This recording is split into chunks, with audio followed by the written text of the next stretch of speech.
nchagbu ekele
ugochitubelu ugochitubelu oraifite ugochitubelu inugo maka eze nwanyị ihe jiri nchagbu arụsị eze nwanyị ihe jiri nchagbu inugo maka eze nwanyị ihe jiri nchagbu arụsị eze nwanyị ihe jiri nchagbu mmụọ nwere ngabasị arụsị dị nnekwu eze nwanyị ihe jiri nchagbu nwa gara aga mmụọ nwere ngabasị arụsị dị nnekwu eze nwanyị ihe jiri nchagbu eze mmụọ chukwu nọnyere m Ogbuefi Eze-Ana ugochitubelu gwara m eze nwanyị ihe ji na nchagbu n'ebe mma mmụọ na-azọ ndụ n'ọzọrọ ya ndụ oke mmụọ ọtụtụ na-abịa kụrụ mba m nne nwanyị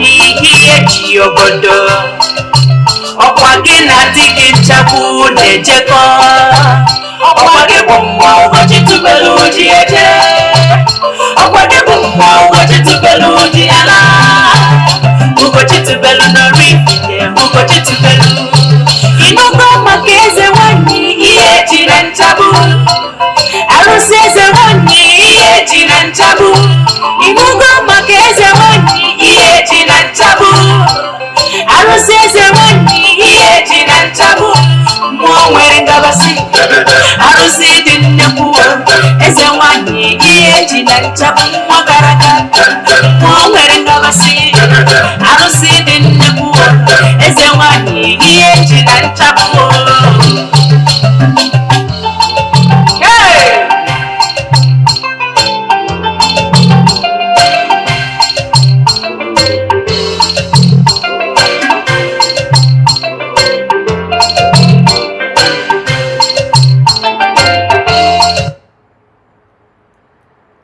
ụtụtụ ọma na ụmụnna n'Igbo anyị abịakwado n'oge awa nke eziokwu oge anyị ji awa eziokwu niile agba nke ọ bụ mụ nwa bụ Ogbuefi Eze-Ana ugochitubelu na oraifite na-anọ n'isi ya. Egwu ị nụrụ bụ egwu eji celebrate mmụọ na-apụ apụ na temple ihe eji na nchagbu. Ọ bụrụ na ị like anya bụ egwu jee na social media platforms like Audiomack and iTunes and rest of them, you can download it. Yes, maka ndị ọ bụ tata bụ izi ha na-afụ m na social media ọ bụ Ogbuefi Eze-Ana ugochitubelu na oraifite. I will answer. Abụ m onye isi nchụaja ugochitubelu ọdịnala temple. Anyị na-agba afa miri emi rụkwazi ọrụ mmụọ dị iche iche.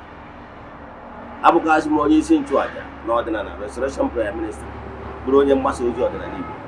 So you can call me an ordinary evangelist. I will answer. My mission is to help people live better life. N'ụbọchị taa n'oge awa nke eziokwu, isiokwu anyị ji wee bịa bụ what you should know about spiritual work. Onya ka anyị ji bịa. Yes. Ọ bụrụ na ị gee ntị na nkụzi ị ga-amụta so many things. Mara ihe bụ spiritual work, mara the purpose, mara ka o si alụ ọrụ. ọnya ka anyị ji bịa. Mana bifo anyị gaba n'iru, ọkwa dị mkpa echefuna na aja anyị na-achụ n'igwe nke ọnwa Eprel ka na-aga n'iru. Ndị niile sonye na ya bụ aja ga-enweta nchịkọta ya bụ aja ụbọchị ikpeazụ nke ọnwa Eprel. Echefuna nọọsụ na WhatsApp nọmba gị ka ị ga-enweta ya. Anyị anaghị esho ihu ọrụ na social media ma ọ bụ testimonies. You know why? Ọ dịrọ necessary, ọ bụrụ ihe anyị maka ịbịa. Mana I can tell you na ike dị na aja a na-achụ n'igwe. Anyị malitere ịchụ aja over the years now. Yes, o nwere ndị na-esonyere anyị since over 2 years anyị bidoro wee ruo date. O nwere ndị na-esonyere anyị since that time to now. Ya bụ ọ bụrụ na ị chọrọ isonye na ya bụ aja, ihe ị ga-eme bụ chat ya m na WhatsApp ka nkọwalụ ọtụtụ ihe ị kwesịrị ịma ka ị nwee ike sonye iwe na ya bụ aja. Yes, ihe eme token donation to the account number. The chat is them na WhatsApp. I'm going to other details I need it for you in order to book you. Yes, my WhatsApp number is 0805 7837 672. I repeat, 0805 7837 672. Then, ka bụ ihe kwesịrị ịma. Ọ bụkwazị na ị na-anụ olu m site n'Eziokwu TV. Ị like nkụzi ị na-anụ, ị chọrọ ịnụ ya ọzọ, jee na my YouTube channel. Ogbuefi Eze-Ana, ugochitubelu na oraifite. Anyị nwere over 1000 lectures nkụzi niile anyị na-akụzi n'ọdịnala Igbo ụbọchị ọbụla. O nwere ihe ọbụla ị chọrọ ịma gbasara ọdịnala Igbo anyị emetụbara aka in the past. Then ọkwa ndị na-esonyere anyị n'Eziokwu TV, o nwee Nollywood movie ọbụla ịwọta ya bụ channel ị chọrọ ịwọchị ọzọ, jee na our YouTube channels for movie Ugochitubelu movie productions, ma ọ bụ jee na Eziokwu Great Movies na YouTube. Ọ bụrụ na Igbo movie, jee na Eziokwu TV Nollywood movies wọchịa ya. Ka ị na-eme nke a ka Chukwu oke pụrụ ime ihe niile gozie gị ebe ọ dị ukwuu. Ka ị na-ajoin anyị na-emetụ aka na share button, afọ m ndị niile join online, share ya ka ya friends and well wishers know from the horse's mouth. Imezi n'ihere propagate the truth. Yes, kịta abụzi oge ihe dịwagoro mmanụ and ọ ka ga na-adị mma na-aga n'ihu. Ọ bụ na back then 2017 2016 anyị bido kọba akwụkwọ maka gbasara spirituality. Ruzie na 2018 kwuwezie maka ọdịnala Igbo. Kpọmkwem. Ụlọ mgbe anụ ịgwọ ọgwụ social, ịgwọ ọgwụ ọdịnala, ndị mmadụ ga na-enye gị anya ka onye ji azụ akwa. Bụrụ kịta, our ancestors are reincarnating, they are awakening. Yes, it's getting much better and better. So metụ aka na share button, onye ahụ ihe ị nwere ike ime. Yes, onye ahụ the greatest gift ị ga-enye m, imetụ aka na share button ka nwanne gị soro nụ, maka na ihe ọma mere ofu onye ama ezu. Na ka anyị gawazie n'ihu na nkụzi anyị ji bịa taa ama eto nnukwu ogologo, mana ige ntị ị ga-amụta something. Gwa gị ihe ị kwesịrị ime dịka human being ka o wee dịrị gị na mma. Gwa gị ihe ị ga-ezelụ. Yes, dịka na-akụwalụ gị ihe gbasara ihe mmụọ. 1, Chukwu okike pụrụ ime ihe niile, onye ike niile si n'aka ya abịa, jupụtara n'afọ ọma na obi ebere. Ihe ọzọ dị na-achọ ịkọwalụ gị bụ na enwere purpose ihe ọbụla na-ahapụrụ in your life ji eme. Yes, o nwere 2 reasons. Either whatever that is happening in your life is what you deserve. Anyway, however, whatever that is happening in your life is what you deserve. O nwere ike ihe na-abịa na your life is for you to do restitution. That is, whatever you are experiencing, either as a reward or as a penalty for what you have done wrong in the past, whether good or bad. Yes, again, nwere ike ịbụkwa ka ọ bụrụ a lesson. Yes, dịka isi malụ n'ụwa anyị nọ na ya, we are here to learn. I gwara gị the primary purpose why man was created. Man was created to be here on earth, to mature by experiencing, and for that person to be a better human being. In order na ọ bụrụ na onye anwa pass ya on wee sonye na in the other beyond, n'otu ndị wee nwee ike wee sonye mature ọfụma, wee nwee ike sonye n'otu ndị ichie ndị ụka na-akpọ the saints. at that level of ndị ichie isorogo na decision making body ị na-contribute to your quota towards furthering creation, ịbụrụgo an authority na mmụọ ndị ụka kpọrọ paradise. So na the highest point every human being can mature is isonye n'otu ndị ichie. That is perfection. Now, for you to be perfect, you must undergo so many things in order to be perfect. Etu i kwesịrị ịdị, ihe Chukwu Okike ji kee gị na etu ọ chọrọ ka ịdị. Onye akpatara na ifugoro ọla edo gold ga-undergo many purification ka o wee chakee dịka gold ị na-afọ. Gold na-adị very black, mana ọ na-undergo ozu purification under heat of fire, then o wee na-achake. So gụwanụ mmadụ, ị ga-amarịrị na this world cannot give you what you don't deserve. Chukwu Okike abụọ Father Christmas. Father Christmas ọ ga-emerewu n'onye go opportunity to be here on earth in order to mature. So this your destiny lies in your hands. So etu ihe ọ bụla ị chọziri ịbụ depending on how you use this opportunity nke e nyere gị taa. Yes. So etu esi nye opportunity bụ ihe ga-determine ihe ị ga-abụ. Enyego ụdị opportunity, mana ihe iji opportunity a mee ga-determine whether ma ị ga-adị nnekwu ma ị ga-adị obere. You got ya? So whatever that is coming to you is either you are doing that is karma. Is either you are paying for your debt, or you are undergoing experiencing actually experience in life. So whichever way you look at it, this is what you are saying. And stages. Because there will never be a champion without challenge. Yes. There won't be any testimony without testing. So in this world, just bear it in mind.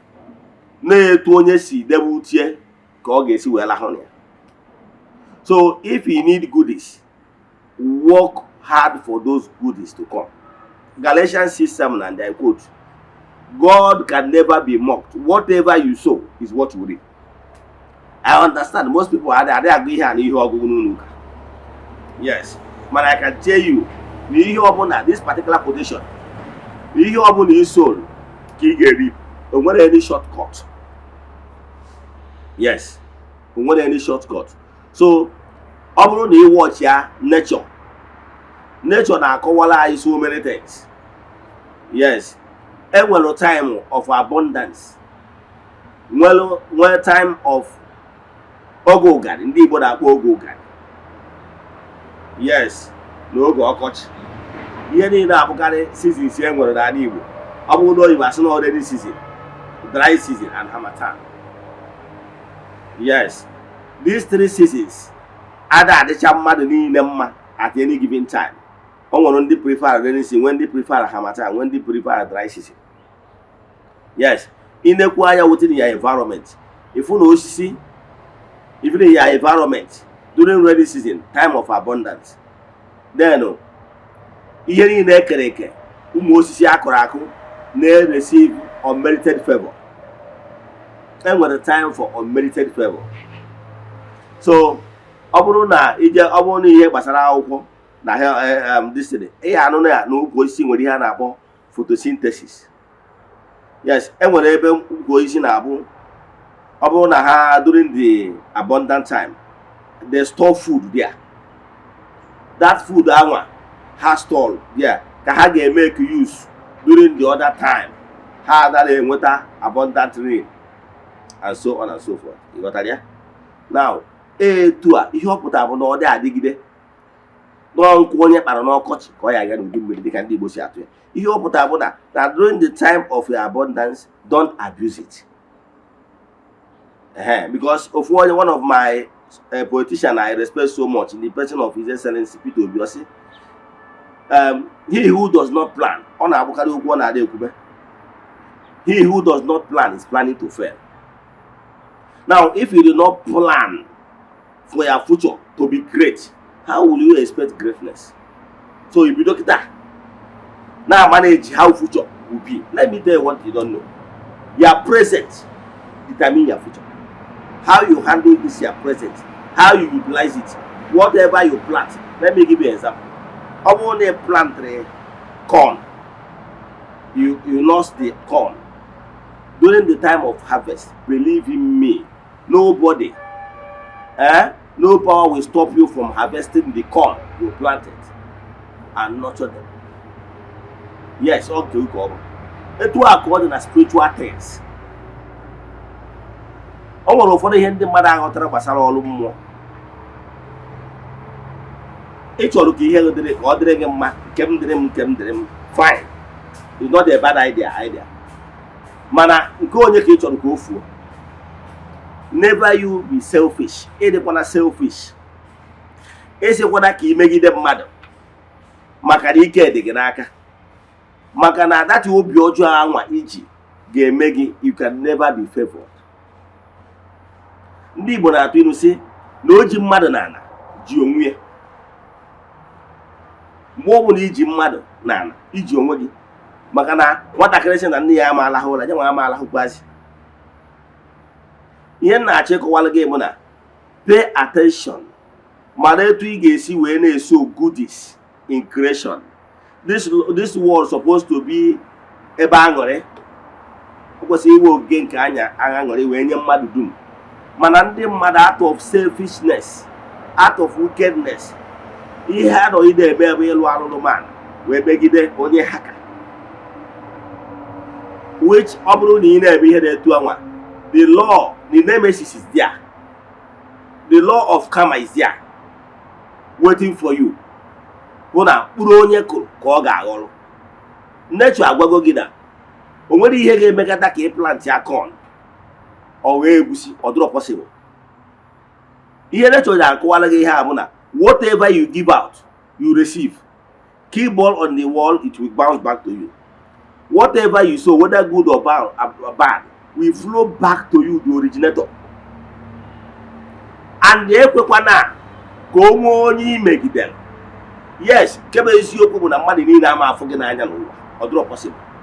Ị ga-enwerịrị onye ilo. Yes, ị ga-enwerịrị onye ilo.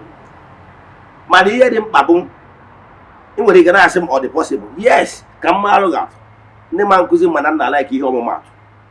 Ihe njisi na ihe enwerịrị onye ilo bụ agụgụ m ọtụtụ akwụkwọ dị iche, ọtụtụ spiritual books. Mana ka m were most popular one egugoro. Yes, dịka m si ekwu, ihe m ji ekwu otu Bible bụ na mma na 80% of my audience agago through Bible, direct or indirect. Now, agụrụ akụkọ gbasara Jizọs asị na ọ na-agagharị na-eme mma, ọkwa eziokwu.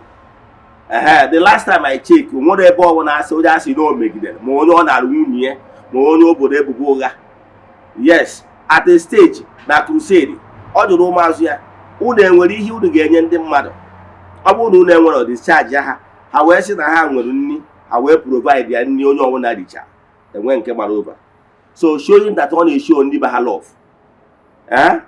Mana the same Jesus ha sị na ọ na-agagharị na-eme mma ka Pilate jụrụ ndị mmadụ, ndị awa na-esokwu ya na-ehegharị ya. Akpọrọkwara ha na-enwere onye ekperima, onye kidnapper. Then Barnabas wee sị ya, koro onye unu chọrọ ka a hapụrụ unu, onye ekperima nwanne unu nwoke Barnabas, ka ọ bụ eze unu bụ Jizọs ka ya hapụrụ unu? Ha asịsị hapụ Barnabas si gbuo eze ha. O nwere ihe ịghọta. So ihe na-achọ ịkọwalụ gị bụ na o nwere ihe ga-emekata ka ị please mmadụ niile, ndị ilo gị. Yes, o nwere ndị bụ ya enemy. Ime etu a, you can please them. Even if you decide to kill yourself, they will never be pleased. Adịm ekwu maka ndị a. That is the world we are living. Ụfọdụ nwere ike ịkpọga asị for obvious reasons. Ụfọdụ nwere ike ịkpọga asị for your personality, ma ọ bụ n'inwere gut. O imejọrọ ya, iwe ọrọ ji, iwe ọrọ ebie, idu ụrọ nwunye ya, o nwere ihe na-egbochiri ya, mana ọ just hate you for nothing. Ọ dị. So adịm ekwu maka that one. Mana mmadụ nwere ike ịkpọga asị. Mana ihe na-ajụ agwa gị bụ gị nwa na-ege ntị, ekwekwana ka o nwee onye ọ bụ n'oge nwa zodoro okwu na ọma ebini. Ekwena ka o nwee onye na-ebe akwa na-akụ ụta maka ihe ihe imere ya. And enyeghị anya aka ga-adịrị ọcha. a na-akpọ ya ọfọ na ogu. Onye ọbụla jiri ọfọ jidere ogu iwe na-emegide ya, I can tell you, ọ bụrụ na o mere n'izu o mere n'ọnwa, you must reap what you sow. I can assure you. So mind what you are giving out to creation. If you are sowing badness, believe in me, no Jupiter will stop you from reaping badness. If you are sowing goodies, no enemy will stop you from reaping goodies. The only thing the enemy will ime o delay gị, ma ọ mee gị you undergo unnecessary pain. Mana ọ bụrụkwa ma ihe ọma dị n'ụzọ gị ọ ga-abịarịrị. Ịghọta? Now, ihe m na-achọ ịkọwara unu ihe onye ilo nwere ike ime bụ ịstọpụ taa gị afụfụ unnecessarily. Mana weda ma ihe abụọ oke ọ ga-eru gị aka, ọ ga-eruri gị aka. Ihe m na-achọ ịkọwa bụ nye nwere onye ọ bụ n'ọnya na-ebe akwa na-akụ ọta, ọ bụ nọ intentionally. Enwere ike step on toes unknowingly.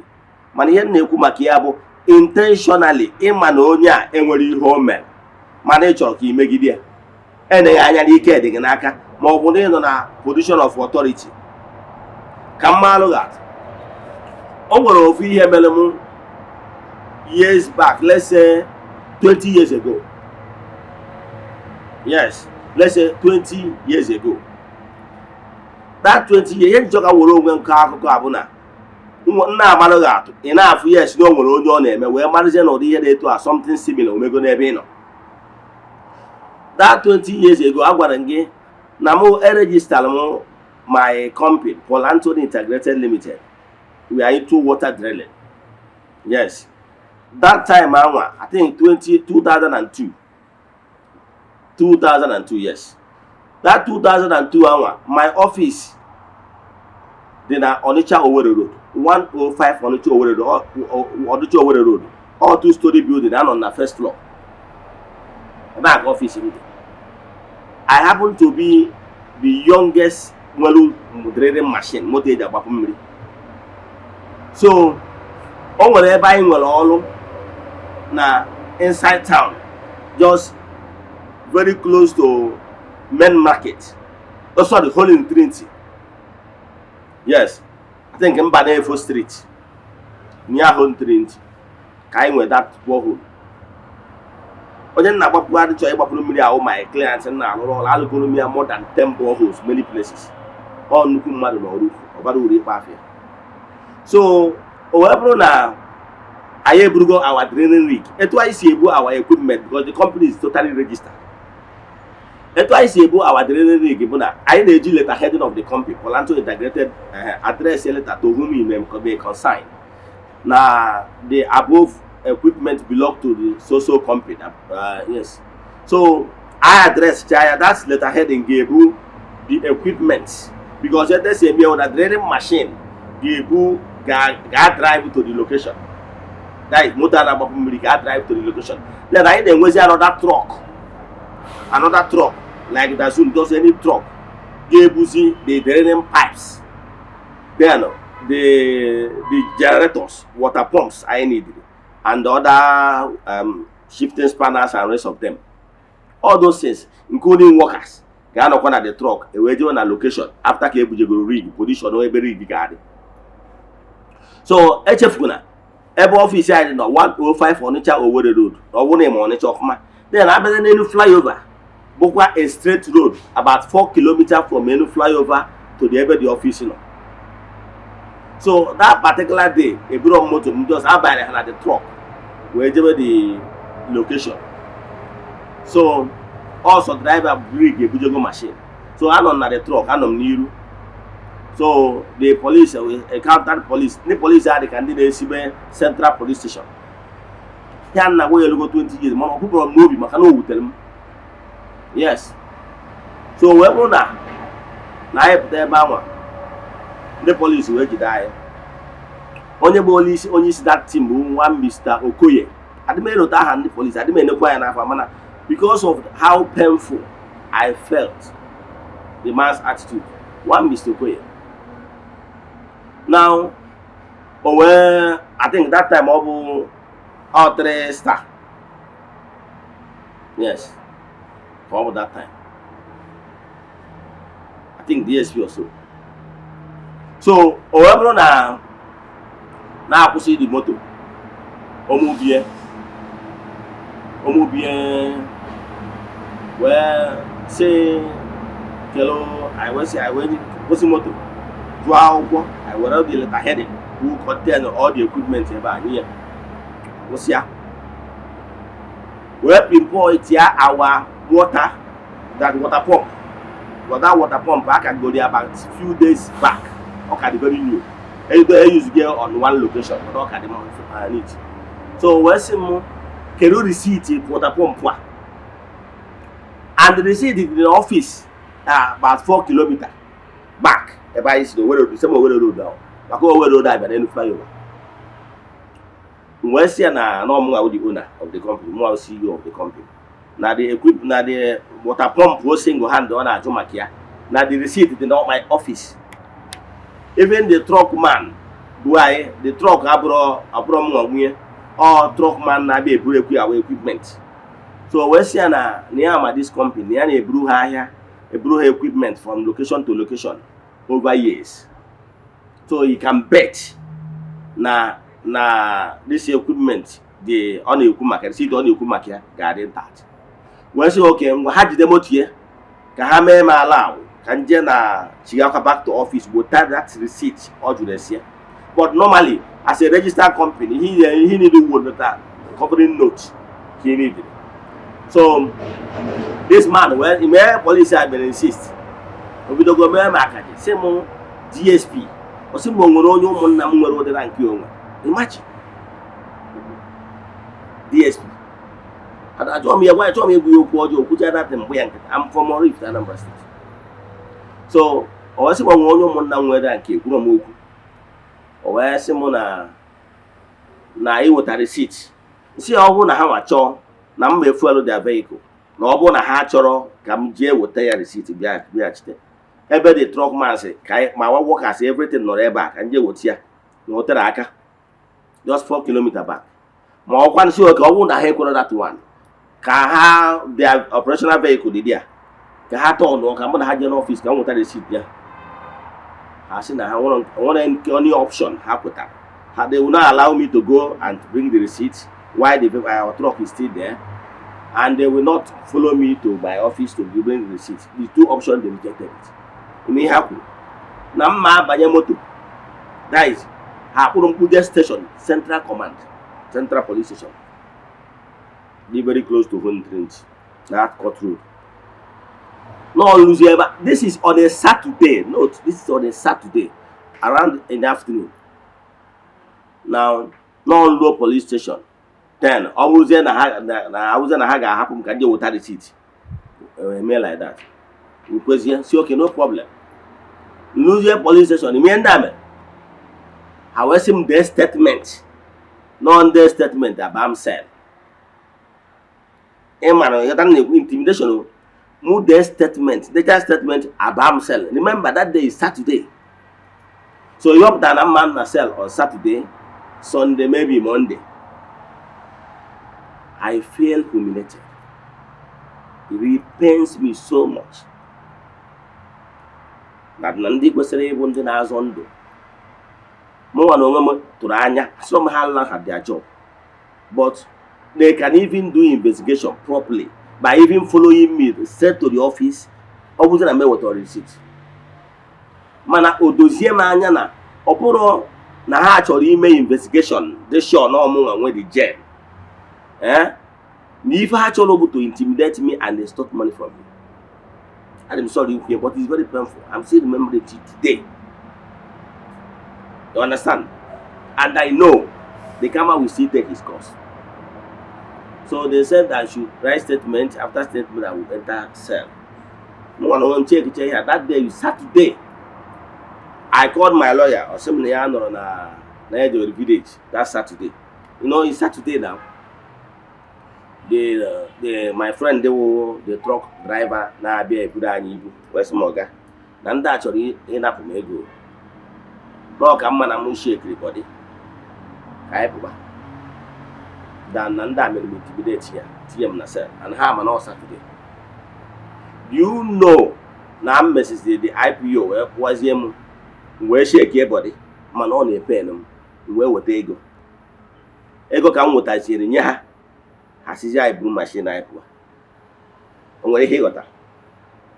You chop down overall culture, they don't know just to make me intimidate Naramego, Macana, or uniform. For the fact that that thing is still paying me to date, Kama will take his course. Because I feel him now, come in me intimidate. I'm one I may want receipt. More bona, need them more bona, I'll come to me the spy.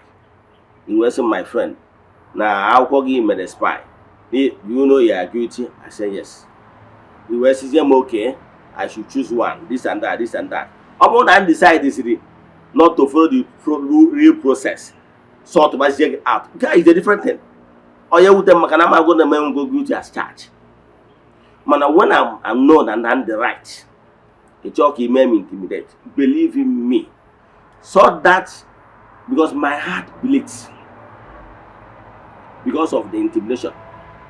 I'm the guilty. Maybe in a young good receipt, which is not possible because I can never go buy anything without receipt. Yes, my name is very important. I'm protect. Now, the memo did intimidate.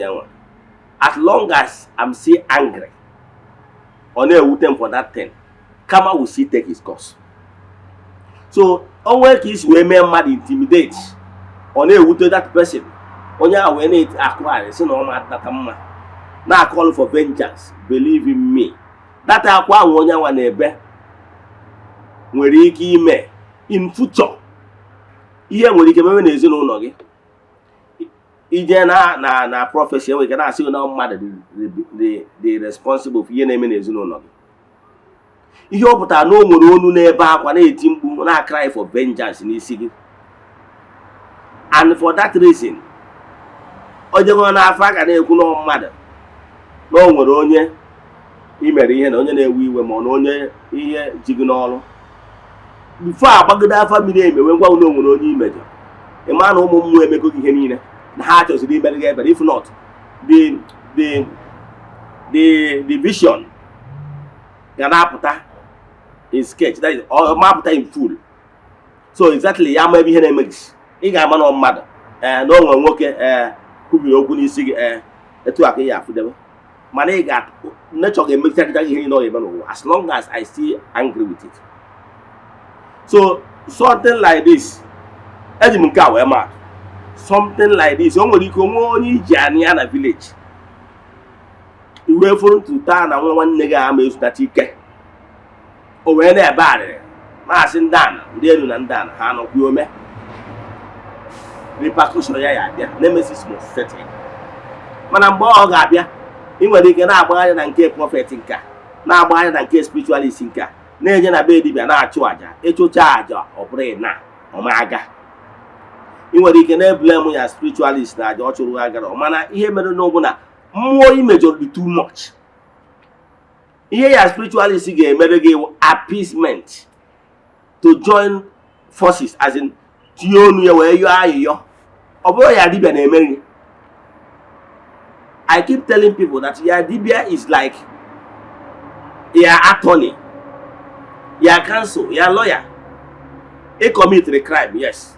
If that way your lawyer say because I commit crime. Now because you defend the again in law court. Lawyer Arabia, we now cite some quotes in law. They plead with the judge. Can you get soft landing? Can you discharge and acquit you? Here we lawyer name. Here judge you name. Here your legal luminary name. Mana the final arbiter, boom, the judge. They say, okay, now your lawyer have logic well. Therefore, he or she rules this way. Or here can spiritualist intervening in your case, then allowing the spiritual entities to give the final arbiter. So sometimes you are blaming your judge, your lawyer, their spiritualist. Mana ihe na-esigi isi dị n'ime ahụ. Yes, the greater destiny dị n'aka gị nwa. ọbụna n'aka ya spiritualist. Ya spiritualist can only intervene. Mana onye kpatara nkụ ahụ bụ gị nwa. Ka nkụkwara ihe ọzọ merenụ, emen travel. I went to Enugu State. Yes. In fact, I went far away to Nsukka. As I was coming back, naturally, if my vehicle, my car coming, if my car coming, you need unless no need their full, you need your mother. Also, I'm going to work. You need your mother. No young motor, we're traditionalist, and no bro fake. You know why? My trademark will always be in front of my windscreen. That is my dashboard. Let I go. Obo zomi ga area with the two feathers. Ihe abu o nwere ihe one thing na amaro. O nwere ihe dị iche na mmadụ je na main market jegolo ogbu red. Ogbu red ya abụrụ onye mere onye ichie. Onye chiri ọzọ ga-enweriri that eagle feather. Eagle feather abụrụ moy despite the fact not very expensive. Eagle feather, ọ ga-enweriri eagle feather. Whether mo nwere 2 mo nwere 4. Man eagle feather ga be there. Once if we hear etu anwa, ihe ọpụta bụ na onye na-etu a chiri ọzọ. And once if we are a vehicle, na onye anwa, onye abụrụgo one way of telling you onye ọbụla ozoro identity ezo. And meanwhile, abụrụ m just ordinary just dibia. Abụrụ m just ordinary just dibia. Ahụ m aka ji ọfọ eze mmụọ onye mbụ. Yes. Now, minus that one, traditional wise, o nwere onye ọbụla na-eme ọdịnala. Ka bido na Oraifite, o nwere onye ọbụla bụ onye ọdịnala. Ya bụ mention Ogbuefi Eze-Ana ugochitubelu Oraifite ọsị na ya mara ya. Adị m ekwuzi okwu ma ọ bụzie no called traditionalist, you know, in tradition enwere ranks, enwere the obese, enwere ndị ushi na ndị ọga, the elders, then enwere ndị nze na ọzọ. Ọtara ya nwezie maybe ọdịnala general body. O nwere onye ọbụla bụ onye Oraifite not in these categories. Ya sị na ọ mara Ogbuefi Eze-Ana ugochitubelu. So adị m ezo. Now, and once you see my vehicle, you have all those symbols. Grocery, no onye dey to Cambo. Despite that, there were more other ID card to explain. Ekowadu onye mbụ. Ma ọ bụrụ na feel like. I'm not saying no uniform person. I'm a warrior. Mana o nwere ihe bụ na chọrọ ime mmadụ intimidate. Kere kpatara ndị mmadụ ji eji aka ewuru ọkụ na-awụ onwe ha. Ọ bụrụ a bishop. If a bishop is going, a bishop nwere ike jiri staff ya. Yes, a bishop nwere ike jiri staff ya. Ịma na bishop na-enwe staff. A bishop bụ a staff aka ji ọfụma na nke ndị ụka. That staff ahụ that long staff a na-akụ ya ogologo oji. Ihe o ji dịka onye ndu a shepherd. Ịghọtara ya? Now, more nwa bụ ọsọ na nchiri ọzọ na m chiri Eze-Ana. O nwere ka ihe si bata Oraifite si mmadụ na ị biko na ya achọ na nke Eze-Ana Oraifite ọ ghara direct gị. So abụrụ m a commoner. Ịghọtara ya? So o nwere mgbe ị ga-eme expect ebe ọ bụ na bishop jebe no he staff here as the bishop of the diocese. Then maybe the priest gaba o nwere ike chiri stone here ma yiri sultan ya. Then o nwere ike ọ bụrụ na pastor o nwere ike buru Bible ya. Ihe niile abụ eji mara onye ahụ. Now, intimidation a na-eme ndị ọdịnala etego bidoro and must stop. One thing na-achọ ịgwa ndị mmadụ bụ you dey play your games. Don't play games with spiritual stuff. Maka ndụ gị na ndụ ezinụlọ. Ọ bụgoro na ị nwere respect n'ịbụ efurefu ma n'iwu ofeke. Ị nwee respect for any office na mmadụ nọ ya, or even age. O nwere ihe ọ ga-abụ ime ịma na intimidation ka ị chọrọ ime mmadụ, and they never nwebụrụ ụbọchị ọbụla mbụ moto na-apụta since na-apụta once ọ bụrụ na imere m aka I should park, I should stop, I will stop. I will never say no. I will stop. Full time. As a law-abiding citizen, I will stop. Because my conviction, yes, expect me, encourages me to obey the authority. And a policeman, no, not a federal government. So I will respect that. Constituted authority. I will respect that. No matter ma onye ahụ ọ bụ onye ntọrọ atọ ọfụma n'ihe ọtụtụ ụwa,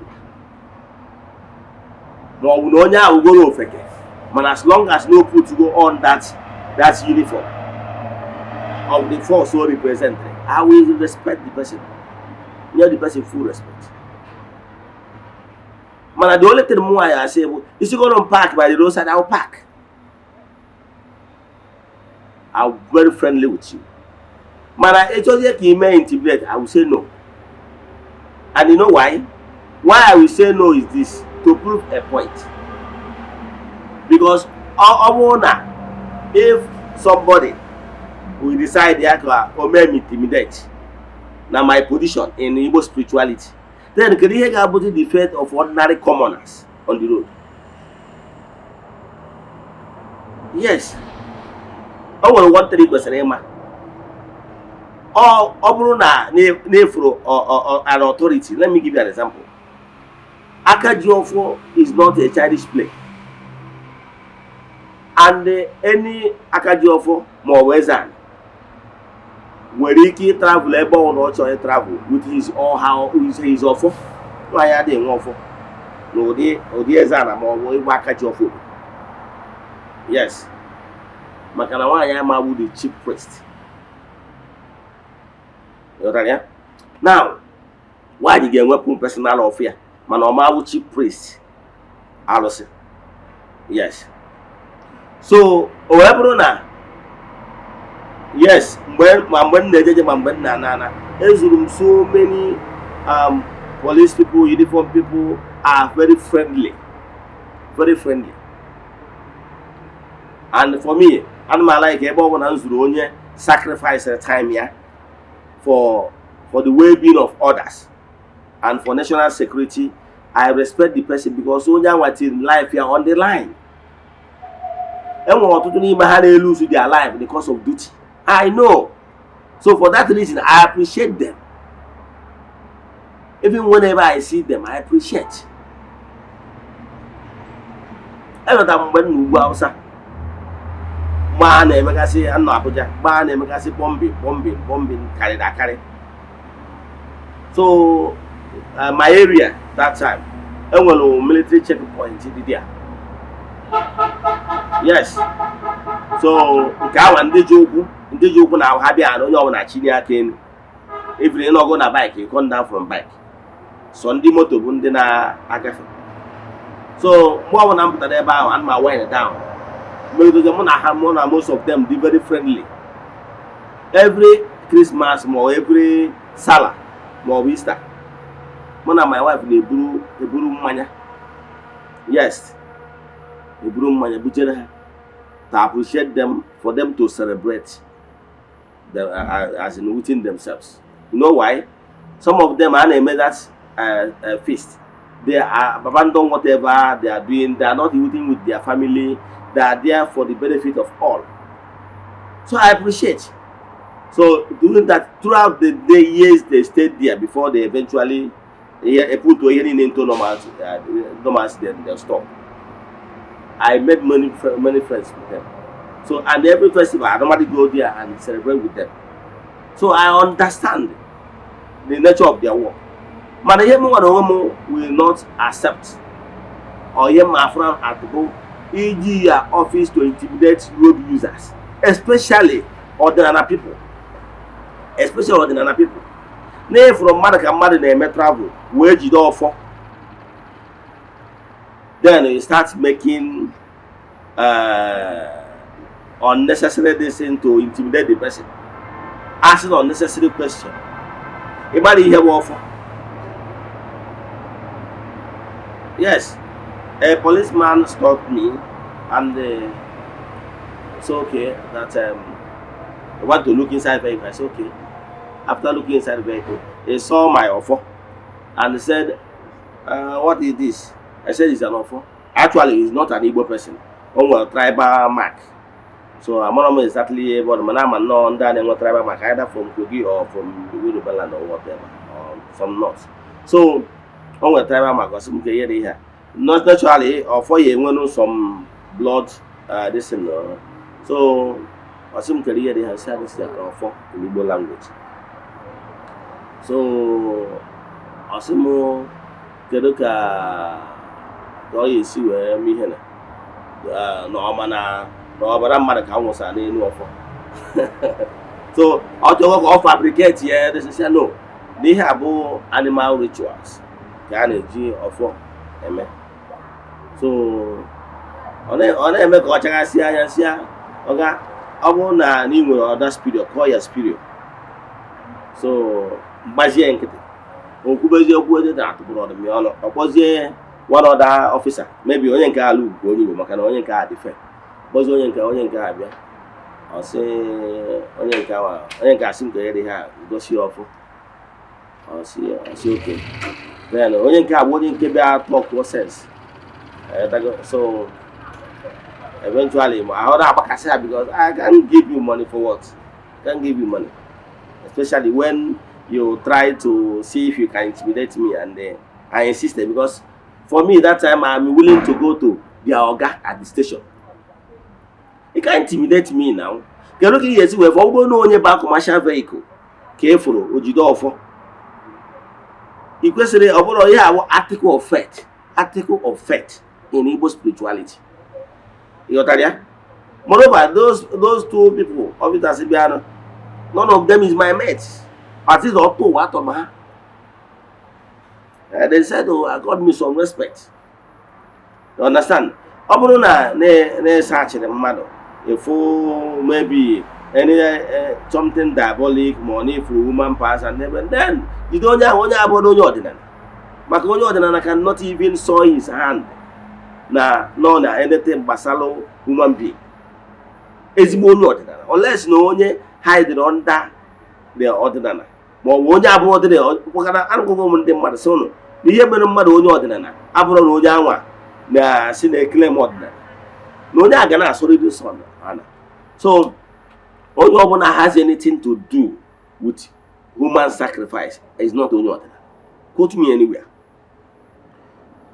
So si ọ bụrụ na na-efuru onye anwa ọ bụrụ na na-efuru anything human pass with onye anwa eto jide the person. Let the person face the wrong. But if from mmadụ ka o ji ọfọ ma ọ na o ji other artifacts that belongs to ordinary and you want to intimidate the person or why onye a ga-eji wee jie na-aga n'iru for what? Who does that? Other religious groups, are they not going here and there with their sacramentals? Why must ordinary person be intimidated? So when I started to lecture them, I said, because for me, I'm ready to go to any length with them. That's I'm gonna go on Anambra man, small time when I go start making calls. Because I'm ready. You won't know you take because I will not watch and I will start making calls. I will shout. You know that? Yes, because if you can try to see if you can intimidate a man like me, carry a ordinary commands. So, my friend, don't allow anybody to intimidate you as long as your hands are clean. If you are going with your for any traditional thing, somebody is there to intimidate you, that is your right. Nobody can intimidate you for the fact that you are with traditional stuff, as long as you are not involved in anything diabolic, using human being or whatever. No, But anything that has to do with ordinary sacramentals is your right. Enough of this intimidation to ordinary people. Yes.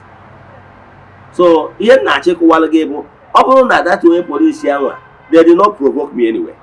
Yes, because I understand that some of them are doing their work. Only that they wanted to see if he can intimidate me to support, because my mouth is very loud now. I know my right.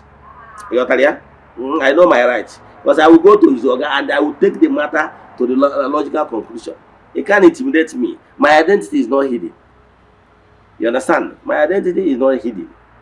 So, had he been, he pushed me more, I will not be. I will have happy with him. Yes, by then I will start complaining to the gods. Yes, I can say I can do for intervening. You understand? I will start calling them to intervene. Yes, and to do the needful. You cannot commit sacrilegious act against spirituality and go scot-free.